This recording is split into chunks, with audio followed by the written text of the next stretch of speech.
Chère communauté, amis, stagiaires, bonjour. Je viens vers vous vous présenter un stage que j'anime depuis quelques années et qui me tient particulièrement à cœur. Pour moi-même, l'ayant plusieurs fois vécu au sein de mon école, Service Atlantique, et ayant été aussi formée pour vous accompagner dans cette expérience incroyable de la naissance. Le stage s'intitule Naissance et progescence de l'être solaire. Et j'ai décidé de démarrer la rentrée scolaire, la rentrée de l'automne 2022, avec ce stage sur la naissance les 17 et 18 septembre prochains à Val d'Or en stage résidentiel. Tout d'abord, je tiens à vous préciser l'intérêt de vivre un stage en groupe. Parce que quelquefois, des personnes me disent « Pourquoi est-ce que je ne pourrais pas venir vivre ma naissance tout seul chez vous au cabinet ?» Ou bien certains me demandent même si ce stage pourrait se vivre en visioconférence à distance.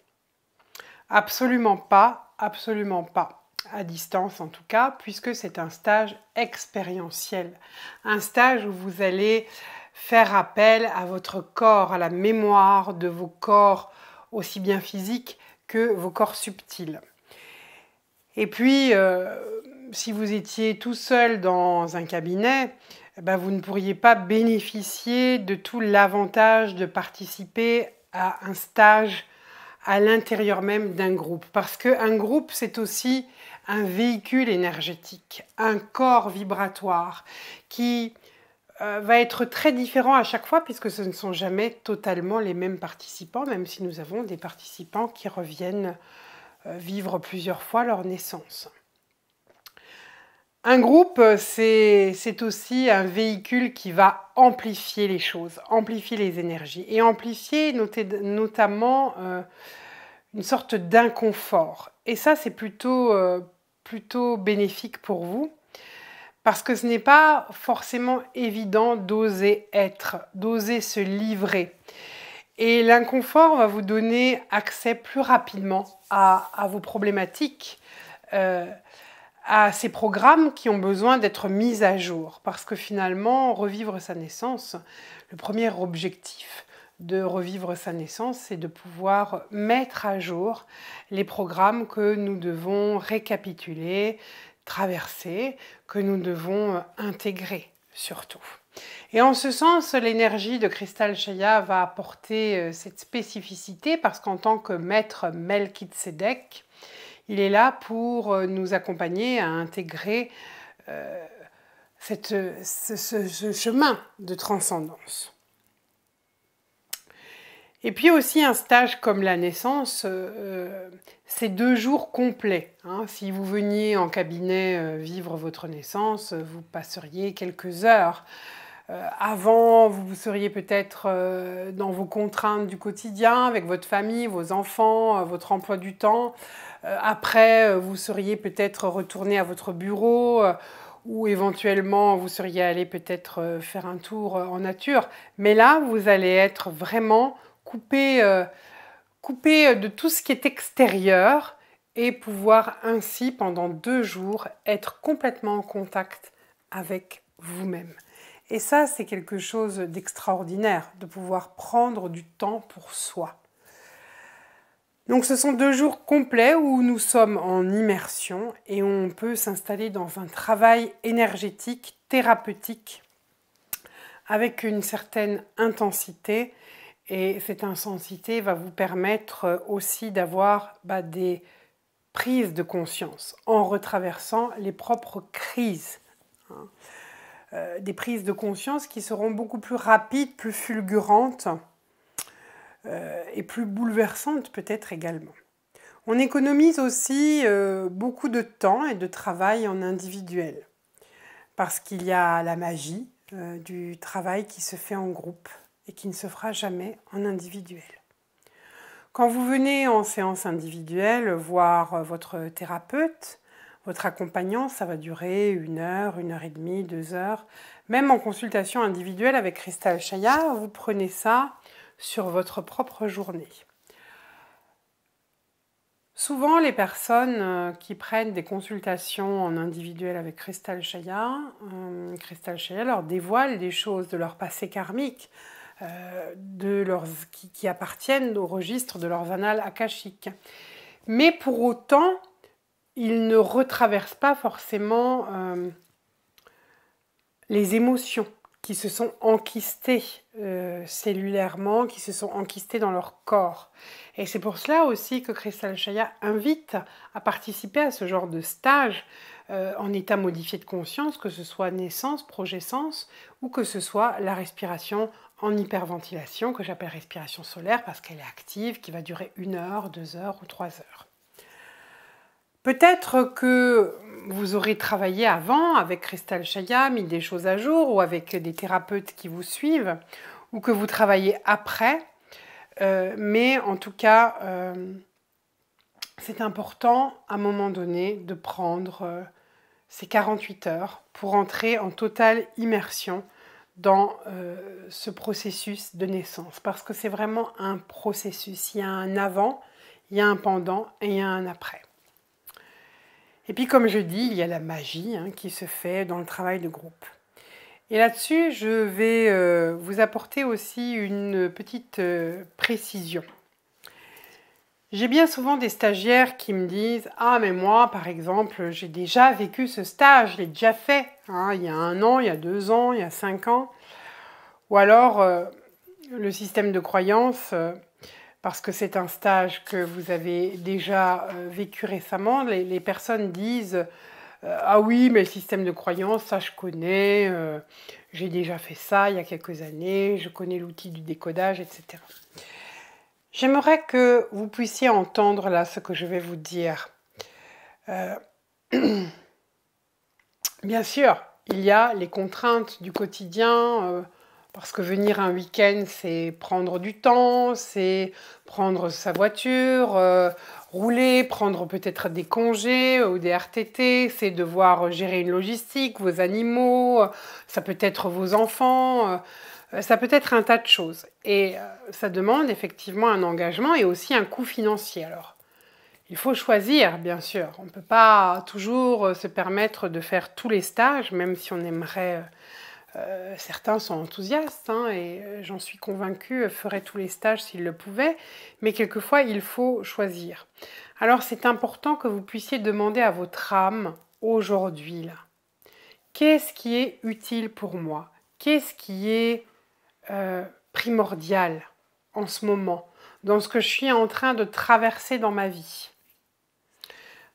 Pour ma part, récemment, je viens de vivre une respiration et j'ai encore retraversé des fragments de ma propre vie fœtale, des choses que je savais, mais qui énergétiquement se sont davantage dévoilées, se sont davantage mises à jour. Et c'est une aide supplémentaire, un acquis supplémentaire pour traverser les changements de mon être. Et je sais ô combien, depuis que j'ai mis à jour ma vie fœtale, qu'à chaque fois que je vis des changements, c'est comme s'il y avait une vieille peur qui remontait, je ne vais pas pouvoir y arriver jusqu'au bout, quoi. Voilà, aujourd'hui, je sais que quand j'ai des changements de vie, je sais que je vais les vivre, que je vais les transcender. Et donc, quand j'ai ces vieilles émotions qui arrivent comme des vagues et qui me pénètrent complètement, eh bien, progressivement, j'arrive quand même à prendre un peu de recul. Et vous le savez bien, quand on vit un état émotionnel, c'est tellement difficile de prendre du recul dans l'instant, parce qu'on est comme pénétré par ces émotions.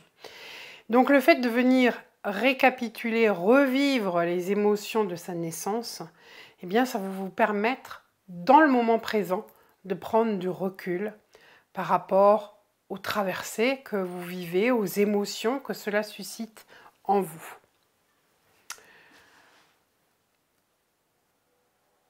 Alors, il y a quelque chose aussi qui est de l'ordre de l'inédit qui se présente pendant un stage et en fonction de la qualité vibratoire aussi du groupe, des prises de conscience des uns et des autres qui se font au fur et à mesure des années de pratique.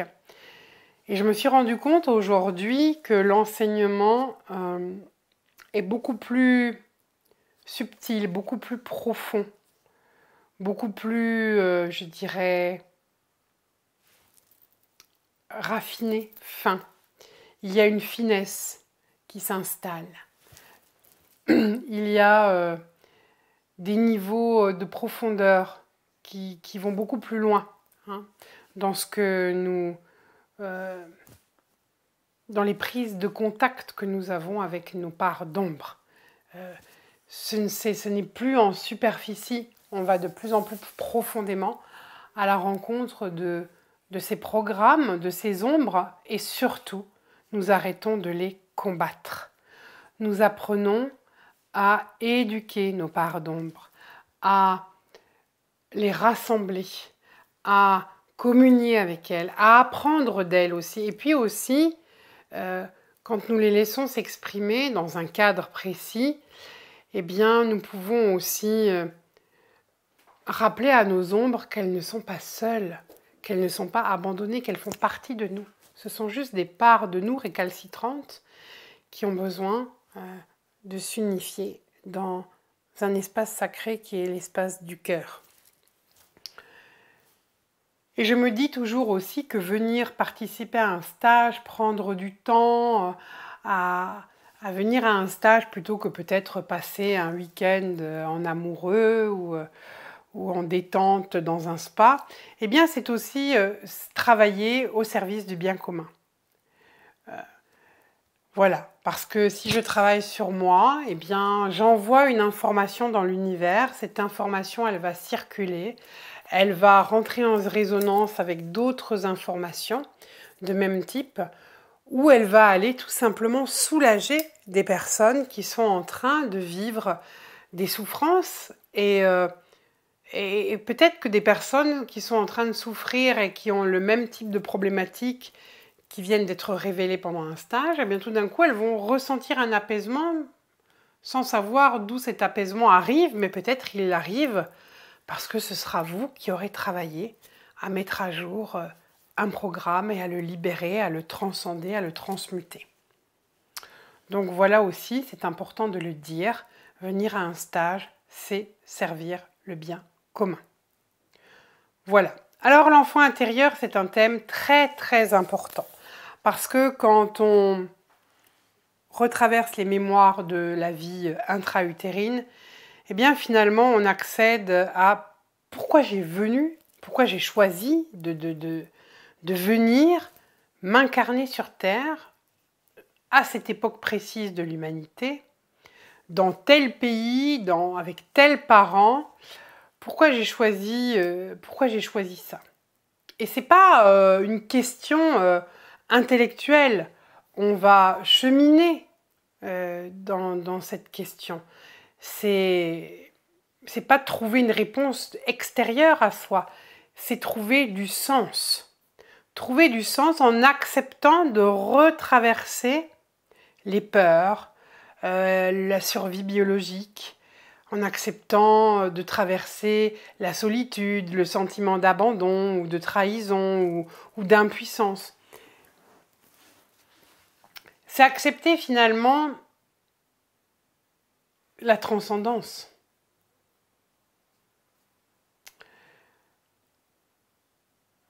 Et puis, ce qui me paraît aussi important, c'est de commencer à comprendre, à prendre contact avec ce que l'on appelle la spirale de l'évolution humaine.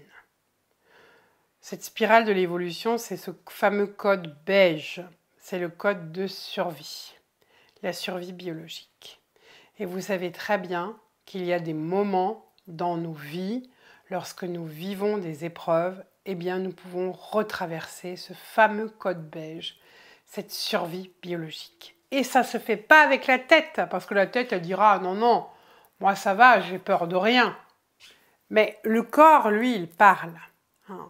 Et c'est pareil lorsque l'on revit la vie fœtale, je vous mets en état modifié de conscience, et votre corps a cette intelligence mémorielle qui va le ramener à ses mémoires de survie biologique. Il y a ce que notre tête pense, que notre cerveau analogique pense, et puis il y a aussi des choses qu'on va faire de manière, comme si on était pris par quelque chose. Hein. Donc on fait les choses de façon presque automatique. Quelquefois, on rentre dans des émotions, dans des réactions de façon automatique. Vous savez, c'est comme le fait de respirer. Vous voyez bien, vous respirez dans la journée et quand vous allez vous coucher tous les soirs, vous ne vous posez pas la question « Oh, comment je vais faire cette nuit? Est-ce que je vais respirer? Est-ce que je vais arrêter de respirer ?» Non, vous respirez et ça se fait de façon automatique. Donc il y a forcément des situations où tout d'un coup, vous allez vivre des émotions qui vous traversent. Vous ne savez pas vraiment pourquoi vous vivez ces émotions, pourquoi vous réagissez de telle ou telle façon à telle ou telle situation, mais c'est simplement une récapitulation. Et finalement, je me suis rendu compte ces dernières années qu'on ne faisait que récapituler des mémoires sur Terre. C'est peut-être pour ça que l'on dit on vit une vie, mais finalement on est dans une matrice illusoire, parce qu'on ne fait que récapituler toujours les mêmes émotions autour des mêmes mémoires. Donc le but de la naissance, ou de revivre sa naissance, le revécu de naissance, c'est retraverser toutes les empreintes émotionnelles qui ont été créées à travers les souffrances. Ces émotions que l'on a emmagasinées, qui vont créer aussi des comportements dans notre vie d'adulte. Donc toutes les émotions que l'on a emmagasinées, bébé, enfant, eh bien effectivement, elles vont générer des comportements dans notre vie d'adulte. Bien souvent, on peut avoir un comportement qu'on ne comprend pas, qui n'a pas réellement de sens rationnel, parce que de toute façon, les émotions, ce n'est pas quelque chose de rationnel. Et tant qu'on n'a pas finalement trouvé le sens de ce que l'on vit, eh bien, toutes ces émotions, tous ces comportements peuvent être très entravants dans notre évolution, entravants dans nos rapports à l'autre, nos rapports à notre conjoint, à nos enfants, à nos amis, à notre travail. Je pense récemment à une personne qui disait « Voilà, j'ai des difficultés à faire des choix, à savoir si je fais à chaque fois le bon choix. » Et finalement, dans tout ce que Kristal Chaya a pu révéler, c'est qu'il y a une espèce de grande culpabilité d'être incarné, parce que cette personne se sentait responsable du mal-être de sa propre mère, qui ne la voulait pas forcément au moment où elle est arrivée dans sa vie, parce qu'elle avait d'autres préoccupations. Donc cette personne, elle a comme inscrit en elle le sentiment « c'est de ma faute, je ne devrais pas être là parce que je ne suis pas venue au bon moment ».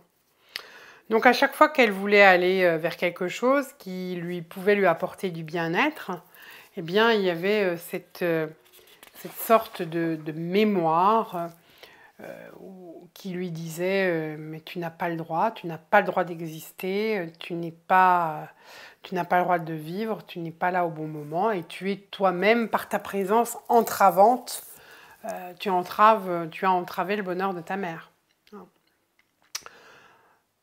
Par exemple, cette personne, lors d'une consultation avec Kristal Chaya, a pu lui révéler cela, mettre ce programme en lumière, mais il n'empêche que la personne n'avait pas forcément revécu toutes les émotions liées à ce programme. Et c'est pour ça que c'est complètement important, après une telle révélation de Kristal Chaya, d'aller immédiatement vivre sa naissance pour pouvoir contacter ces émotions et lorsqu'on les contacte, lorsqu'on les ramène dans la dimension du cœur, eh bien on les libère tout simplement. Et on libère la cause. Et donc on modifie les effets. Donc je dirais que le travail se fait en partie grâce à Kristal Chaya, parce que c'est un maître ascensionné qui va mettre le doigt sur les programmes qui sont à mettre à jour, à dépasser, à transcender. Mais ensuite, il y a quand même un travail qui est purement celui de la personne, de son propre engagement à son alchimie intérieure, à savoir contacter ses émotions qui sont en lien avec ses croyances, avec ses enfermements, avec ses culpabilités, avec ses doutes, ses certitudes aussi. Quelquefois, les certitudes peuvent également être entravantes sur le chemin d'évolution. Nous avons donc dans notre vie d'adulte des comportements de survie et d'adaptation. Nous nous adaptons pour être aimés. Rappelez-vous, un enfant, on lui dit « dis bonjour, ne pleure pas, sois poli ». L'enfant, il doit s'adapter à ses parents pour être aimé. Donc nous avons appris très très vite, et nous reproduisons en tant qu'adultes, des comportements de survie et d'adaptation parce que nous avons appris à donner notre pouvoir pour pouvoir être aimé. Donc tout le travail aussi de la naissance, être libre, c'est aussi reprendre son pouvoir sur soi-même. Parce que quand on a le pouvoir sur soi, plus jamais on ne cherchera à exercer le pouvoir sur l'autre. Et on ne laissera plus jamais personne prendre le pouvoir sur soi.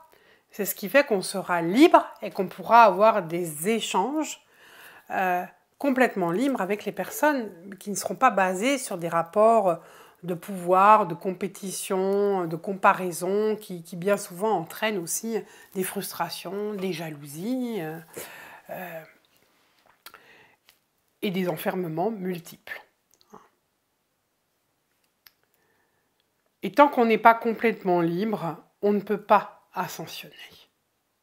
On peut vivre des états d'ascension, ressentir, prendre contact par moments avec des parties de nous qui sont ascensionnées, mais on n'est pas réellement ascensionné tant que on n'arrive pas à vivre cette liberté d'être. Parce que les comportements de survie, quand ils se mettent en place en fait beaucoup plus rapidement que ce que l'on pourrait, je dirais, réfléchir. Quand on réfléchit, c'est souvent trop tard. Les comportements, ils ont déjà eu lieu. Et on a beau réfléchir, mais il y a des gens qui, en thérapie, posent des réflexions et se disent, voilà, je m'engage à ne plus réagir comme ceci, comme cela. Mais ça prend du temps. Ça prend du temps parce que ça se fait avec la tête. Alors que là, ce que je vous propose dans ce travail de la naissance, c'est d'aller contacter ces comportements qui ont été installés de façon systématique et automatique et qui nous empêchent de toute façon de prendre du recul immédiatement.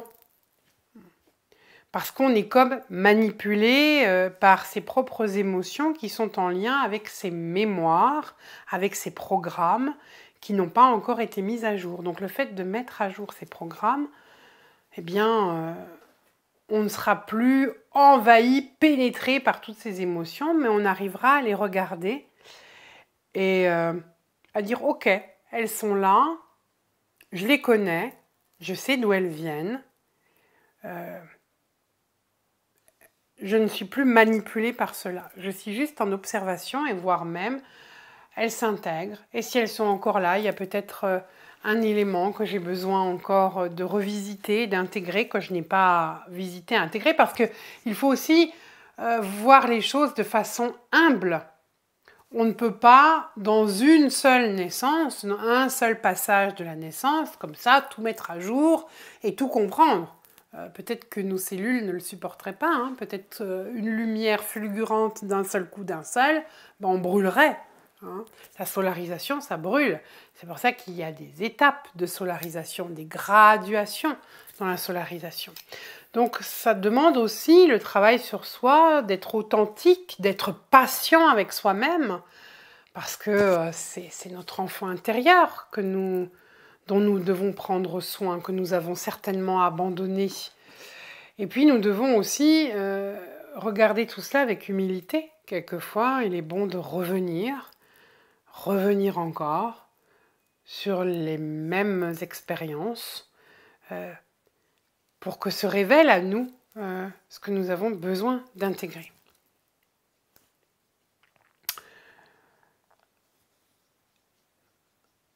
C'est important aussi de pouvoir pacifier, mettre de l'apaisement dans tout ça, devenir un peu les parents, l'adulte qui devient le parent de son propre enfant intérieur, pour transcender et inclure. Et puis mettre à la place aussi d'autres choses, parce qu'on ne fait pas que mettre à jour. Une fois qu'on a mis à jour, qu'on a trouvé le sens de ce qu'on est en train de vivre, eh bien on va mettre d'autres choses, on va mettre un programme positif, on va apprendre aussi à demander de l'aide à des forces plus subtiles, celles de nos guides, celles des maîtres qui nous entourent. Parce que dans le revécu des naissances, on fait deux passages. Un passage où la personne va naître, tel que la mémoire du corps l'a enregistré, et puis on va faire un autre passage où il y a une sorte de reprogrammation. On peut mettre d'autres choses, on peut mettre de la lumière, on peut mettre de l'amour, on peut mettre de l'apaisement, on peut mettre un baume de lumière, on peut mettre les sauts d'unité quantique pour ceux qui pratiquent les sauts.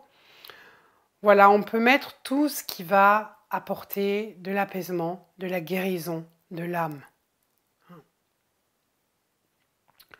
Et puis on va également vous amener en état modifié de conscience, à aller plus loin encore, rejoindre le plan des maîtres, le plan aussi de votre être solaire. Et on va donc ramener avec soi toute cette puissance d'amour, toute cette conscience d'amour de notre être solaire. On va ramener tout ça avec nous sur Terre pour aller peu à peu vers cet état de lâcher prise. On lâche le contrôle, on apprend à juste être dans l'instant et à ouvrir son cœur. C'est ce qu'on appelle l'état de maîtrise. Plus on a des mémoires qui sont cristallisées, enquistées à l'intérieur de soi, plus on va avoir des comportements dans lesquels on reste enfermé. C'est comme un peu nos extensions. D'ailleurs, aller rechercher des mémoires antérieures et comprendre les systèmes d'enfermement que l'on répète, eh bien, ça va aussi permettre de mieux prendre conscience de ce que vivent nos extensions, les extensions de notre être solaire. Donc, revivre notre naissance, c'est aussi permettre à notre être solaire de s'incarner dans ce plan, parce que libérer nos propres peurs, c'est aussi lui montrer le chemin à notre être solaire, ce chemin qu'il n'a pas connu dans le galactique, qui consiste à libérer les extensions.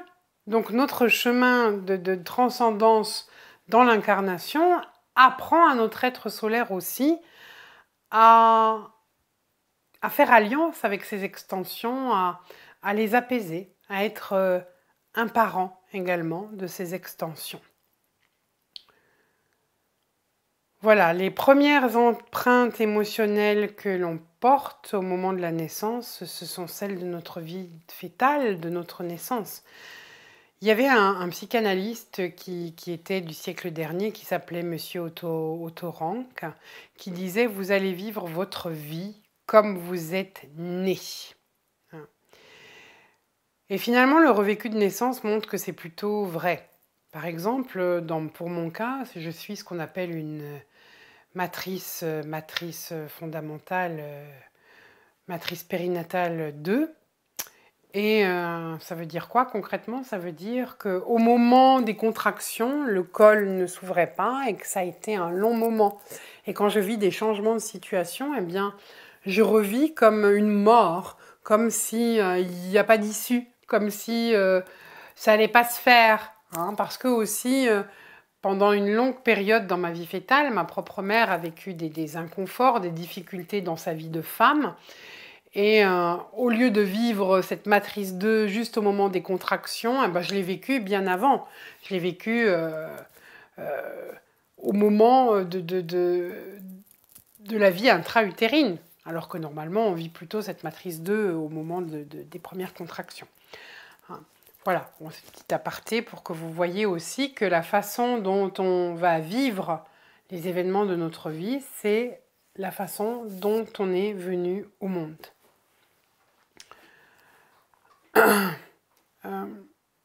La naissance, c'est le premier passage. Ce premier passage, c'est notre première traversée. En fonction de ce qui s'est passé, eh bien, le premier passage, ces premiers instants de vie, ça va déclencher des réponses automatiques dans nos passages, dans nos vies. C'est-à-dire, dans la vie, on a des crises existentielles et on va réagir de la même façon que ce qu'on a engrammé lors de ce premier passage de notre vie fétale. Voilà. Et tout le monde ne vient pas de façon égale sur Terre. Par exemple, vous avez pu naître dans une matrice qu'on appelle morbide parce qu'il y a eu des enfants morts dans le ventre de votre mère. Peut-être il y a eu des avortements. Donc déjà, de venir dans une matrice morbide, c'est comme un peu descendre dans un petit cercueil et ça peut être angoissant. C'est pas la même chose que venir s'incarner dans une matrice vierge parce que vous êtes le premier enfant, il n'y a jamais eu rien avant, que vos parents, waouh, c'est le moment idéal dans leur vie de vous accueillir, etc. Hein. Donc c'est le premier passage, cette première traversée, ben, tout le monde ne la vit pas de façon égale. Hein. Nous n'avons pas tous les mêmes mémoires. Alors à chaque fois que l'on doit passer à l'action, à chaque fois que l'on doit changer quelque chose dans notre vie, changer de comportement, changer de situation, que l'on doit passer à une autre étape de notre vie, que l'on doit par exemple déménager, changer de travail, à chaque fois ça vient réveiller toutes ces mémoires de la naissance. Et aussi tout ce qui a été compliqué autour de cette naissance. Donc les émotions qui sont cristallisées, eh bien, elles vont se rejouer au moment de ces crises de passage, au moment de ces changements. Donc, quand vous êtes en crise de passage dans votre vie, parce que vous vivez une rupture, un divorce, un changement de situation, un deuil, je dirais, waouh, cadeau de la vie, c'est le moment de venir revivre votre vie fétale, même si vous l'avez déjà vécue, parce que ça va aller... chercher des programmes plus anciens, plus inconfortables. Et donc, ça va vous permettre aussi, je descends dans mes enfers pour remonter à la vie. Donc, vous allez aussi grandir en lumière, en intensité, en rayonnement. Si on est né par césarienne aussi, c'est pas la même chose que par voie basse, par voie naturelle.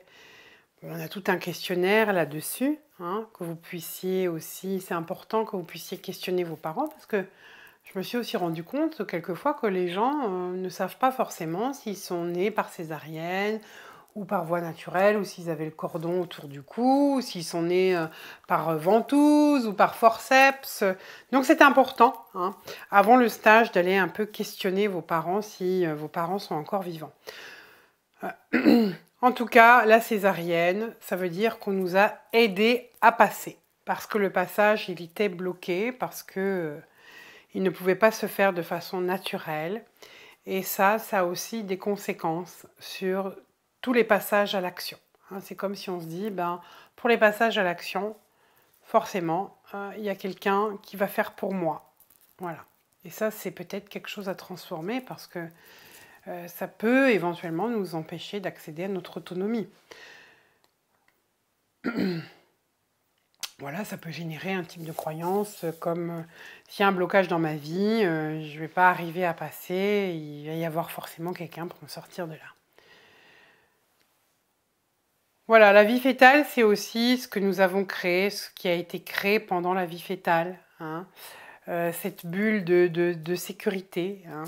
Dans l'idéal, bien sûr, le petit bébé qui est en train de se construire, qui est en train de se former pendant ces 9 mois de gestation, idéalement, il est dans les eaux chaudes océaniques à 37 degrés, il est bercé, il est nourri par le cordon ombilical, il ne se pose pas de questions, hein, il reçoit la nourriture de façon presque innée, hein.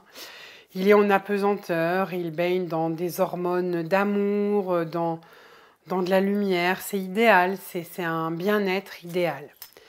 Il entend la voix de sa maman qui est là, qui le rassure, qui est douce, qui est harmonieuse, qui lui apporte cette sécurité émotionnelle dont il a besoin. Il a confiance, ce qui va avoir pour conséquence une confiance dans la vie, hein, dans les événements de la vie. Confiance pour s'ouvrir, pour avoir des projets, pour créer, confiance aussi pour avoir des relations avec les autres, dans une vie intime, dans sa vie affective. Donc cette vie fœtale, idéalement, avec une mère qui sécurise, va apporter aussi un capital de sécurité émotionnelle et affective. Mais vous le savez très bien, hein, ce n'est pas toujours idéal quand ça ne se passe pas très bien, pour différentes raisons. Parce que parfois la grossesse n'est pas désirée, parfois c'est pas le bon moment, parfois peut-être c'est la guerre, on est dans une situation de survie, parfois il y a eu une fausse couche avant, peut-être qu'il y a du stress, peut-être qu'il y a du stress au travail, peut-être qu'il vient d'y avoir un deuil dans la vie de maman, peut-être qu'il y a des complications dans le couple aussi, des trahisons. Difficile de faire confiance en la vie. Et le capital confiance, le capital sécurité émotionnelle n'est peut-être pas non plus très important. Il est peut-être même voire déficient, hein. Voilà, il peut y avoir des difficultés. Et puis, maman peut dire ah ben, ça s'est très bien passé, mais ce que vit maman, ce n'est pas forcément ce que vit le bébé. Et inversement, ce que vit le bébé, ce n'est pas forcément ce que vit maman. En tout cas, ces premières empreintes émotionnelles, c'est aussi intéressant que c'est dans l'amygdale du cerveau limbique, donc dans le cerveau émotionnel, que toutes ces informations sont enregistrées, hein. Elles sont enregistrées, on dira que dès 6 semaines de vie fœtale, 6 semaines de vie fœtale, vous voyez, c'est pas beaucoup, c'est 1 mois et demi, hein, on peut déjà avoir accès à ces informations à partir de 6 semaines de vie fœtale. Donc, le travail que je vais vous proposer en état modifié de conscience, c'est aussi de pacifier cette descente à l'intérieur de la matrice de la mère dans ce revécu. Hein, parce que c'est aussi pouvoir démélanger ce qui appartient à maman et ce qui vous appartient à vous, hein. Et malheureusement, quand on descend, il n'y a pas de hasard non plus. On choisit peut-être un programme difficile parce que ça vient nous mettre tout de suite dans le bain, hein, de rejouer un programme ancien qu'on n'a toujours pas transcendé et inclus. Mais en tout cas, ça va être intéressant de pouvoir démélanger ce que maman a vécu et ce que moi j'ai vécu, hein, et de faire la part des choses. Voilà, la vie fœtale, la naissance. Il y a des séquences aussi, des mini-ateliers qui sont des structures qui vous sont proposées à l'intérieur même, parce qu'on ne vous met pas comme ça direct dans votre vie fœtale, on vous fait traverser ce qu'on appelle la trappe. C'est revivre les grandes émotions, hein, les grandes émotions que nous traversons tous dans notre humanité, c'est les peurs, tristesse, colère, l'abandon, la mort, hein. On va rentrer donc en contact avec aussi ses propres parents, hein, ce que l'on a vécu en tant que petit enfant, hein, par rapport à notre relation à nos parents. Et puis on va pouvoir surtout, ne pas se juger, quoi. Si on a envie de dire ce qu'on a besoin de dire, ce qu'on n'a jamais osé dire à ses parents, ce qu'on aurait aimé leur dire, bien on va pouvoir le faire. on est dans cette liberté, on est dans cette bienveillance parce que personne ne juge personne, surtout pas moi. Hein. Mon travail, c'est de vous accompagner et peut-être parfois de vous dire des choses comme ça, de faire parler votre inconscient, faire votre voix off, justement pour que, waouh, vous lâchiez et vous y alliez, quoi. Voilà. Ce sera important d'ailleurs de ne pas prendre les choses personnellement parce que dans mon rôle d'accompagnant, c'est de vous mettre en contact le plus rapidement possible avec ces mémoires que vous n'avez pas forcément envie de recontacter parce qu'elles ne sont pas agréables à vivre, tout simplement. Qui a envie de revivre des souffrances, des choses que vos parents peut-être vous ont dit et vous ont transpercé le cœur, mais en même temps, on ne remue pas la soupe pour remuer la soupe, on la remue pour la libérer, pour dépasser et transcender tout cela. Alors pourquoi ce stage me tient particulièrement à cœur? Parce que je me souviens que Christelle Chaya, lorsqu'il a donné les premiers enseignements sur le processus d'ascension, il a toujours dit ne confondez pas ascension et évacuation.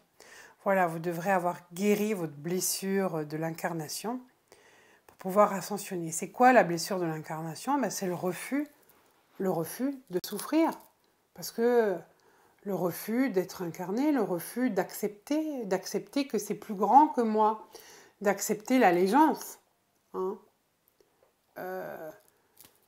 Nous le vivons, les reptiliens à l'intérieur de nous le vivent, nous le voyons hein, quand nous allons faire le travail dans les portails d'ascension de l'être solaire, ne serait-ce que le portail de rédemption de Rapa Nui, nous voyons que les reptiliens, surtout les dracos, bloquent parce que c'est juste horrible de ressentir la douleur, la souffrance.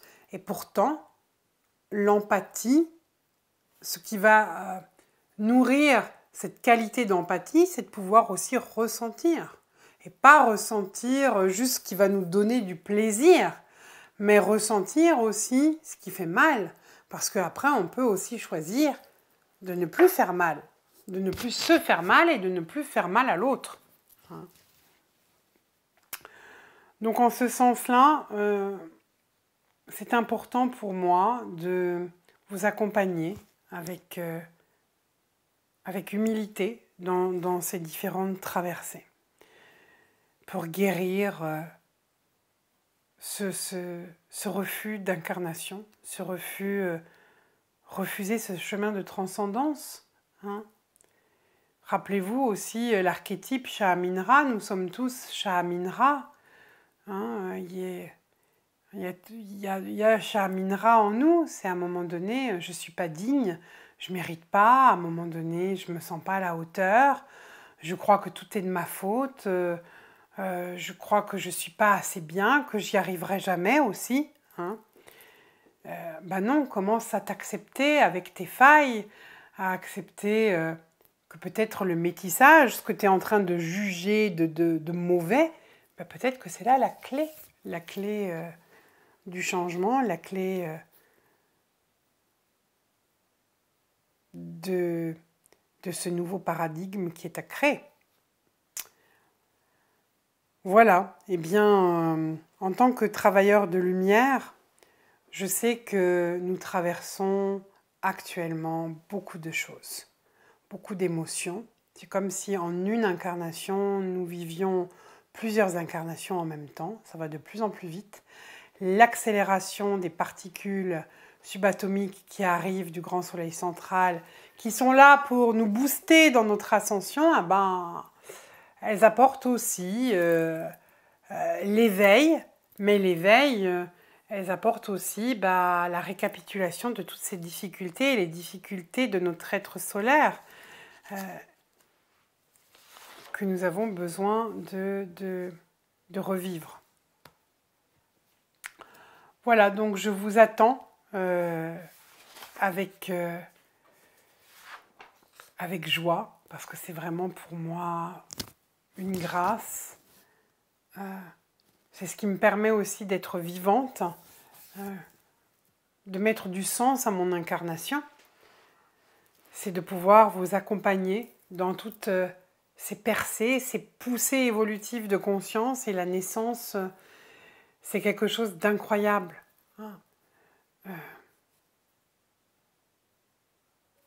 Voilà. Et si on peut, en récapitulant ces naissances, augmenter, regonfler votre capital sécurité émotionnelle, eh bien, ce sera toujours ça de gagner. Ça vous rendra plus fort, plus en accord aussi avec vos épreuves. Vous trouverez plus facilement l'envie de vivre, de faire de ces épreuves des preuves d'amour, des preuves de service au bien commun. Voilà, donc n'oubliez pas, chers amis, que vous êtes aussi des pionniers dans ce processus d'ascension. Et ce que vous faites pour vous, vous l'offrez au corps de l'humanité solaire. Je vous attends donc les 17 et 18 septembre prochains. Merci pour votre écoute. À bientôt.